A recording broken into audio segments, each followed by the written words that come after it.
Coucou les filles, aujourd'hui je vous fais un nouveau tuto. Donc là je vais commencer tout de suite en appliquant le Dream Wonder Nude qui est sorti donc de chez Jemay il n'y a pas longtemps. Et j'ai pris la teinte 21. Je le trouve vraiment pas mal au niveau du rendu, par contre je le mets en assez grosse quantité parce que je trouve que ça fait quand même plus de couvrance et je préfère. Je vais l'appliquer avec mon pinceau, donc là c'est à l'occurrence un pinceau poudre à la base de chez Smoss, mais il est assez dense, du coup j'aime beaucoup détourner pour le fond de teint.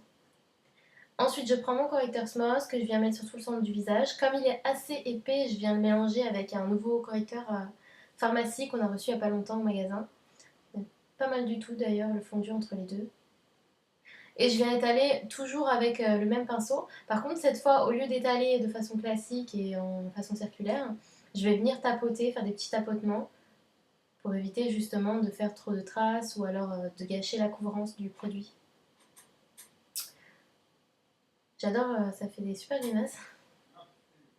Ensuite, la petite poudre ivoire de chez Bella Pierre, donc que je viens appliquer sur tout le visage. Et comme du coup, ça vient camoufler un petit peu le côté éclairci au centre, je viens rajouter légèrement un peu de correcteur de tout à l'heure. Et là, j'utilise le petit pinceau Etam. Je l'ai testé il n'y a pas longtemps et j'ai craqué et j'avoue qu'il est vraiment pas mal. Même si à l'heure d'aujourd'hui, je l'ai perdu. Le petit fond de teint, donc là, en l'occurrence, c'est un fond de teint minéral de chez Réserve Naturelle que j'utilise sous forme de bronzer et je vais mettre un petit peu sur tout le tour du visage et également sur les arêtes du nez. C'est d'un côté un peu plus travaillé. Vous venez estomper et ensuite vous passez au blush. Le blush, j'ai un nouveau petit blush bourgeois qui fait très naturel. Et pareil, tout ça, je viens l'appliquer avec mon pinceau biseauté du coup de chez Bella Pierre. D'ailleurs, ensuite, tout de suite après, je prends l'enlumineur donc Starshine et je viens le mettre sur le centre du visage et puis sur les zones à éclairer. Ça fait le rendu. Ensuite, les sourcils. Je me suis dit que ça serait pas mal de vous la montrer. Donc là, j'ai un... Je sais pas. Je sais pas du tout c'est lequel crayon. Je crois que c'est ou un Miscope, ou un Fashion Makeup, ou un Jemay, un truc comme ça. Enfin bref, c'est un crayon brun foncé qui est plutôt pas mal, que je viens estomper légèrement avec un pinceau biseauté, donc là de chez Pégissage. Et je travaille pas plus avec le correcteur ou quoi, c'est vraiment simple.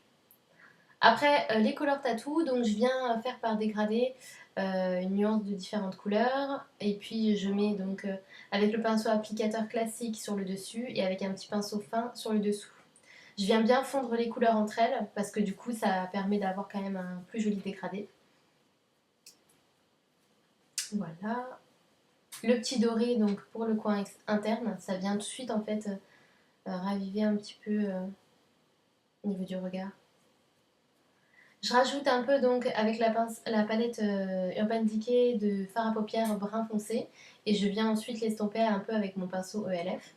Je rajoute aussi donc de la même palette un fard un peu plus cher pour le dessous de la ligne du sourcil et je viens fondre un petit peu le fard précédent avec du marron un peu plus clair et ensuite pareil la poudre Starshine de tout à l'heure. Le fondu de tout ça, ça rend plutôt pas mal. Ensuite, je viens prendre le Master Smoky que j'ai eu aussi il n'y a pas longtemps, que je viens mettre sur tout le ras de cils et que je fonds de façon classique. Et je rajoute aussi des faux cils. Donc mes faux cils, donc là c'est Ruby Kisses et puis de la colle classique que j'achète. J'ai pas eu le temps de vous filmer tout parce qu'en fait ça a bugué comme d'hab, mon appareil se coupe souvent. Sur ce, je vous fais plein de gros bisous, je vous dis à bientôt dans une nouvelle vidéo. Et puis j'espère que ça vous a plu, n'hésitez pas à commenter, à venir me rejoindre sur Facebook, Instagram et puis du coup sur YouTube.